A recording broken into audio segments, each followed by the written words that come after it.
बिस्मिल्लाहिर्रहमानिर्रहीम। अस्सलाम वालेकुम dear students, this is Mohammad Yasir Usmani और कोऑर्डिनेशन केमिस्ट्री के साथ मैं आपके पास हाज़िर हुआ हूँ। हम अपने लेक्चर्स को कोऑर्डिनेशन केमिस्ट्री के अंदर स्टडी कर रहे थे, कंटिन्यू कर रहे थे। लास्ट लेक्चर में मैंने आपको वैलेंस बॉन्ड थ्योरी और इन 4 पॉइंट के साथ 2 एग्जांपल्स कराई थी, जिसमें हमने ये देखा था कि कंपाउंड के स्ट्रक्चर भी सेम रहे थे, कंपाउंड की हाइब्रिडाइजेशन भी सेम रही थी, लेकिन ये 2 प्रॉपर्टीज़ थी, ये 2 चीज़ें थी जो चेंज हो गई थी। ठीक हो गया। तो इसी के तरह अब हम कुछ और एग्जांपल्स करेंगे। कुछ और एग्जांपल्स के साथ मैं आपके साथ ये चीज़ कंटिन्यू करता हूँ, जिसमें सबसे पहले मैं एक छोटा सा प्रोसेस लिखता हूँ। हमारे पास जब कॉम्प्लेक्स बनते हैं तो उसको हम कैटेगराइज करते हैं on the basis of their spin 2 किस्म के। एक हमारे होते हैं लो स्पिन कॉम्प्लेक्स, और दूसरे होते हैं हाई स्पिन कॉम्प्लेक्स। अच्छा, अब ये जो लो spin and high spin complex की कहानी है, इसमें क्या सीन है देखें। इसमें इन्वॉल्वमेंट ऑफ ऑर्बिटल रिस्पॉन्सिबल होती है, इसमें इन्वॉल्वमेंट ऑफ हाइब्रिडाइजेशन होती है। याद रखें बच्चे, जो लो स्पिन कॉम्प्लेक्स है, नाम से पता लग रहा है कि उसकी स्पिनिंग कम है। जिसकी स्पिनिंग कम है इसका मतलब उसका हिलना चुलना थोड़ा है, और जिसका हिलना चुलना थोड़ा है तो उसके मैग्नेटिक प्रॉपर्टीज भी कम होंगी, उनकी स्पिन मल्टीप्लिसिटीज भी कम होंगी और उनकी स्टेबिलिटीज ज्यादा होंगी। तो लो स्पिन कॉम्प्लेक्स और हाई स्पिन कॉम्प्लेक्स में क्या फर्क है? याद रखो, लो स्पिन और हाई स्पिन कॉम्प्लेक्स के अंदर हाइब्रिडाइजेशन का फर्क होता है। यहां भी हाइब्रिडाइजेशन का फर्क होता है और यहां भी हाइब्रिडाइजेशन का फर्क होता है। ओके, हाइब्रिडाइजेशन का क्या फर्क होता है? इन्वॉल्वमेंट ऑफ डी ऑर्बिटल ये मैटर कर रही होती है उन कॉम्प्लेक्सेस की हाई या लो होने की स्पिन में। ठीक हो गया। डी ऑर्बिटल की इन्वॉल्वमेंट 2 टाइप्स की हो सकती हैं, या इनर डी इन्वॉल्व हो सकता है या आउटर डी इन्वॉल्व हो सकता है। ठीक है, डी ऑर्बिटल की 2 किस्म की इन्वॉल्वमेंट, इनर डी हो सकता है या आउटर डी हो सकता है। इनर डी जब भी होगा तो कंपाउंड आपके पास लो स्पिन होंगे, आउटर डी जब भी होगा आपके पास कंपाउंड या कॉम्प्लेक्सेस जो हैं वो क्या होंगे? हाई स्पिन कॉम्प्लेक्सेस बनेंगे। अब ये क्या है इनर और आउटर? तो इसको देखें, जब हम इलेक्ट्रॉनिक कॉन्फ़िगरेशन करते हैं उसमें हम पेनाल्टीमेट शेल को इन्वॉल्व कर रहे होते हैं। चौथे शेल में हम जैसे जाते हैं, हम वहां पे 4s लिखते हैं, देन 3d लिखते हैं। तो d का जो ऑर्बिटल या सब शेल हम शो कर रहे हैं वहां पे, वो बेसिकली कहां से है? वो तीसरे शेल का हिस्सा है, लेकिन हम उसको शो कहां पे कर रहे होते हैं? चौथे शेल में शो कर रहे होते हैं। जब हम उसको चौथे शेल में शो कर रहे हैं, तीसरे का हिस्सा, तो बेसिकली तो वो इनर ऑर्बिटल है ना, इनर शेल का हिस्सा है। तो देखें, मेरे पास कोई x एलिमेंट है, उसकी कॉन्फ़िगरेशन आ रही है 4s2 एंड 3dx कुछ भी। तो यहां देखें, ये आपके पास क्या है? चौथा शेल, वैलेंस शेल, और ये क्या हो गया? Penultimate shell, second last shell.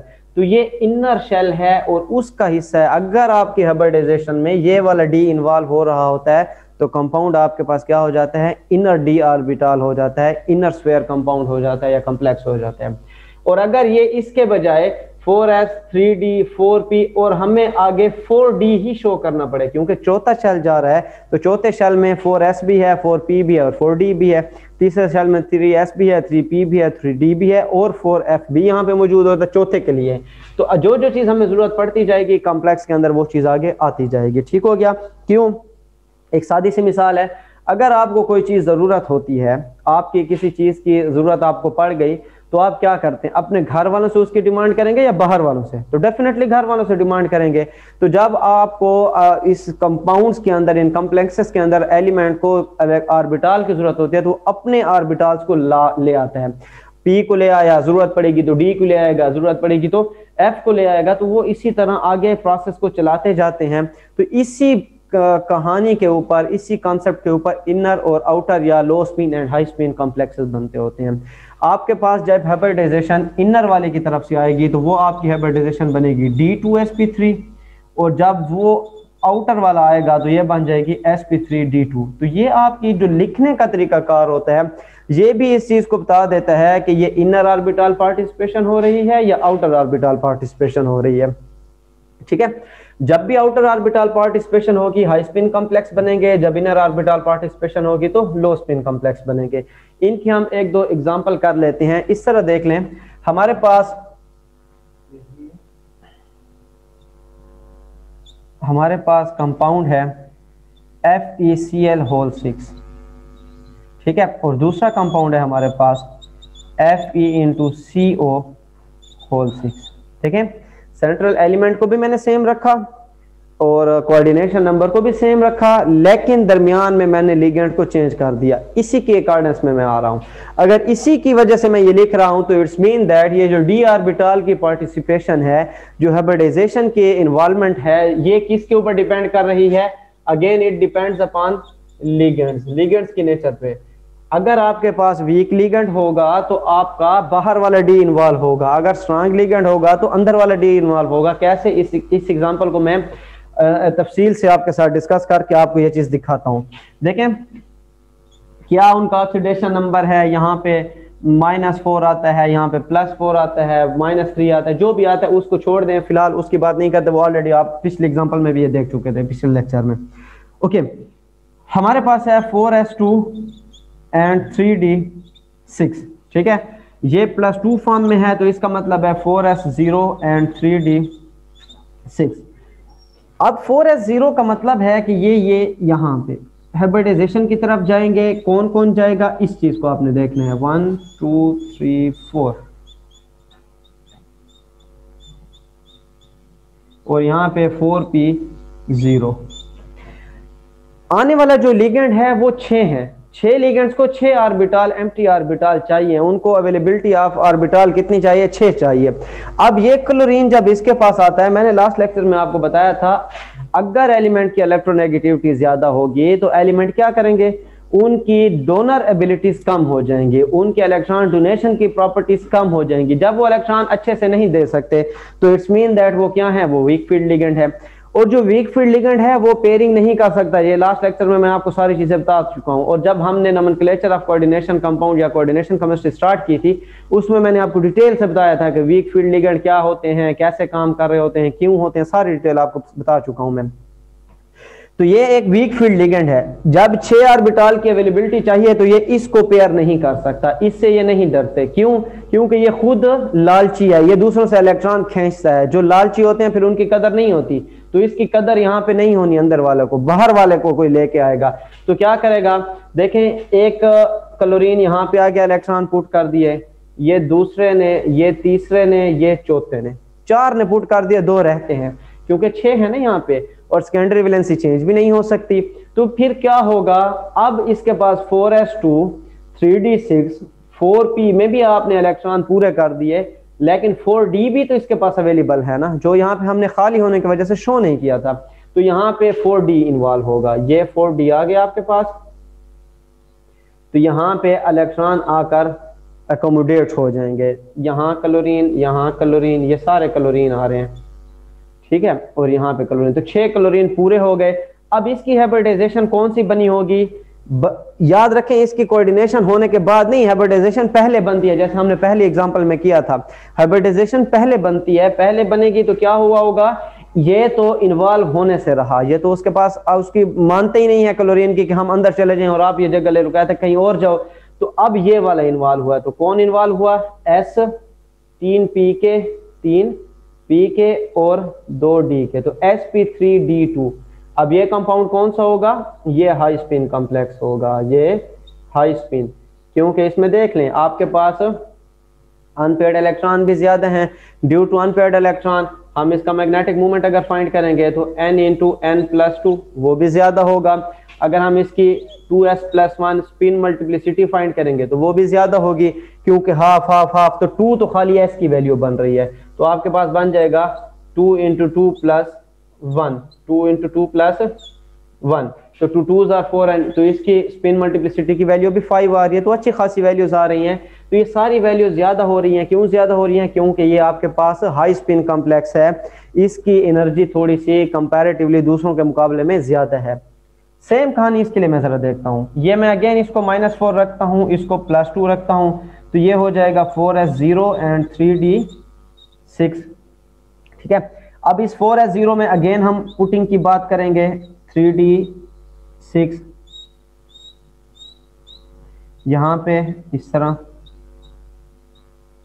ये वाला 4p लिखता हूं मैं अभी, इसको अगर हम देखें डी को, अब कार्बोनाइल, मैंने कहा था कि साइनाइड, कार्बोनाइल ये सारे क्या होते हैं, अच्छे इलेक्ट्रॉन डोनर है। ये चाहते हैं कि इलेक्ट्रॉन ये डोनेट कर दें, क्योंकि इनके इलेक्ट्रॉन डोनर कौन है, कार्बन है, और कार्बन क्या होते हैं, वो इलेक्ट्रॉन खींचने वाले नहीं होते, तो खींचने वाले नहीं है तो फिर वो देने वाले होते हैं।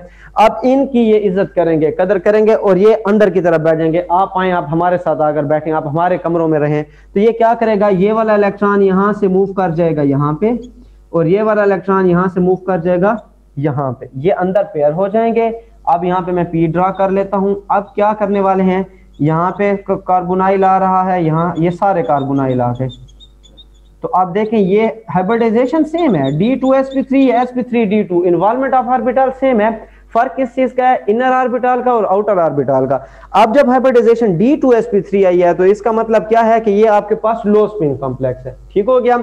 अब जब भी आपके पास D2sp3 या sp3d2 हाइब्रिडाइजेशन बनती है तो याद रखें स्ट्रक्चर आपके पास होता है ऑक्टाहेड्रल, ठीक है। कैसे, सेंटर में एक एलिमेंट, एक यहाँ लिगेंड, एक यहाँ लिगेंड, एक यहाँ और एक इस तरह और एक नीचे की तरफ। तो और इनका एंगल क्या होता है, इनका एंगल 90 होता है। एंगल कितना है, 90 डिग्री का होता है, ठीक हो गया। ये हमारे पास ऑक्टाहेड्रल कंपाउंड्स का स्ट्रक्चर हो गया, उनकी हाइब्रिडाइजेशन हो गई कि ये कैसे कैसे बनाते हैं। अब इसके बाद एक एग्जांपल मैं कोऑर्डिनेशन नंबर, ये तो कोऑर्डिनेशन नंबर 6 वाली थी ना, आपके पास 100 ऑफ एग्जांपल्स हैं इनकी, आप उनको खुद भी प्रैक्टिस कर सकते हैं। उनके स्पिन मल्टीप्लिसिटी निकालें, उनके मैग्नेटिक मूवमेंट निकालें। जिसकी मैग्नेटिक मूवमेंट 0 से अबव आती है वो मैग्नेटिकली पैरामैग्नेटिक है, जिनके मैग्नेटिक मूवमेंट 0 आती है वो डायमैग्नेटिक, यानी कि वो मैग्नेट से रिपेल होते हैं और वो दूसरे वाले मैग्नेट की तरफ अट्रैक्ट होते हैं। दूसरे से मुराद डायमैग्नेटिक वाले जो हैं वो रिपेल होते हैं और पैरामैग्नेटिक जो होते हैं वो अट्रैक्ट होते हैं। ओके, अब मैं कोऑर्डिनेशन नंबर 4 की कोई एग्जांपल हम लेते हैं। देखें कोऑर्डिनेशन नंबर 4 में मैं कंपाउंड लेता हूं Ni(CN)4, यह कोऑर्डिनेशन नंबर 4 का हो गया, ठीक है। निकल का एटॉमिक नंबर 28, क्योंकि देखें हमने करना क्या है, हमने इनकी हाइब्रिडाइजेशन फाइंड करनी है। आफ्टर हाइब्रिडाइजेशन हमने इनका मैग्नेटिक मूवमेंट देखना है और फिर हमने उनकी स्पिन मल्टीप्लिसिटी देखनी। यही एप्लीकेशंस हैं वैलेंस बॉन्ड थ्योरी की।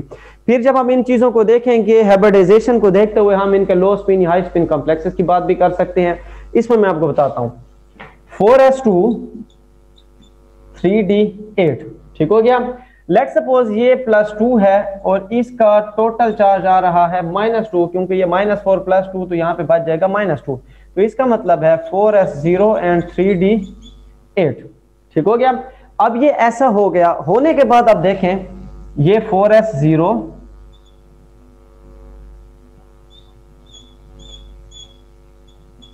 1 2 3 4 5 6 7 एंड 8, ठीक हो गया। अब यहां पे साइनाइड जब आया, हमें पता है cyanide is a strong ligand, cyanide is a strong ligand, तो आके पहले वो क्या करेगा, इसकी तरफ आकर जोर लगाएगा कि भाई जाओ अंदर की तरफ, तो ये वाला क्या हो जाएगा, इसके साथ पेयर। अब देखें हम हाइब्रिडाइजेशन की तरफ जा रहे हैं कि कौन कौन सा हाइब्रिडाइजेशन में इन्वॉल्व होगा। ये फ्री हो गया, ये फ्री हो गया, और यहाँ पे पी के फ्री हैं, पी के तीनों फ्री हैं, लेकिन आपको कितने चाहिए, टोटल 4 ऑर्बिटल चाहिए। और ये साइनाइड कहता है मैं बाहर वाले ऑर्बिटल में नहीं बैठूंगा, पहले अंदर वाले में आऊंगा।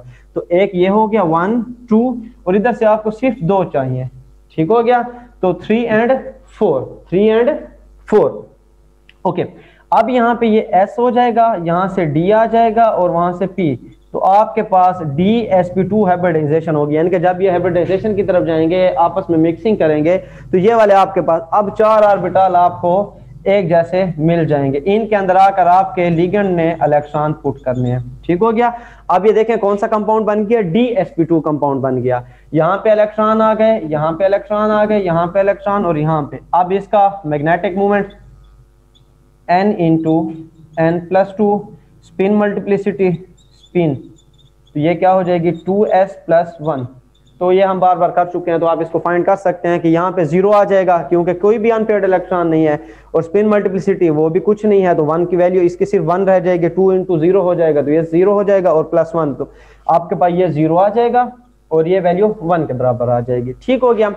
ये था आपके पास स्ट्रॉन्ग फील्ड लिगेंड वाला। अगर इसी के अंदर मैं वीक फील्ड लिगेंड पुट कर दूं Ni(Cl)4, ये +2 -4, तो ये हो जाएगा -2। देखें सिर्फ नेचर ऑफ लिगेंड में चेंज कर रहा हूं, एलिमेंट दरमियान के अंदर जो लिगेंड का पड़ा हुआ है उसको चेंज कर रहा हूं, बाकी कोऑर्डिनेशन नंबर भी सेम है, उनका ऑक्सीडेशन नंबर भी सेम है। अब उससे फर्क क्या पड़ेगा, again 4s2 3d8 28 atomic number है ना, तो 4s0 3d8, अब ये देखें 4s0 1 2 3 4 5 6 7 एंड 8, ठीक है।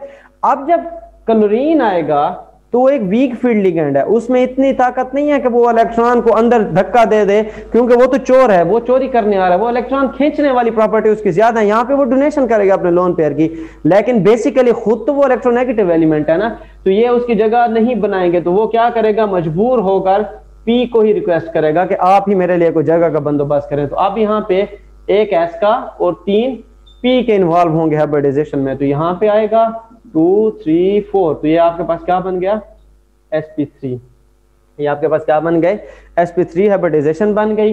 इसकी मैग्नेटिक मूवमेंट जब आप निकालेंगे तो वो नॉट जीरो होगी, क्योंकि इसमें 2 अनपेयर्ड इलेक्ट्रॉन है। इसकी स्पिन मल्टीप्लिसिटी जो आप निकालेंगे वो भी इससे काफी ज्यादा होगी, और कितनी हो जाएगी, 1 ये हो जाएगा, तो राउंड अबाउट कोई 3 के आसपास होगी, 3 बनेगी तकरीबन, ठीक हो गया। तो आप इसको फाइंड कर सकते हैं। तो ये आपके पास कोऑर्डिनेशन नंबर 4 है। इसी तरह कोऑर्डिनेशन नंबर 5 है, कोऑर्डिनेशन नंबर 5, उसमें आपकी हाइब्रिडाइजेशन हो सकती हैं। आप उसमें DSP की कोई भी फॉर्म देखेंगे, उसमें आपके पास DSP2 भी आ सकता है, DSP3 भी आ सकता है, DSP2 D2sp2 डिफरेंट आ सकते हैं। तो ये एग्जांपल आप लोग इनके जरा खुद करेंगे। लाइक आप कोई भी कंपाउंड ले लें, वेनेडियम इंटू कार्बोनाइल 5, इसको आप चेक कर लें, ये आपकी असाइनमेंट हो जाएगी। जैसे मेरी आदत है मैं एंड पे देता हूँ, तो ये असाइनमेंट आपके पास हो जाएगी।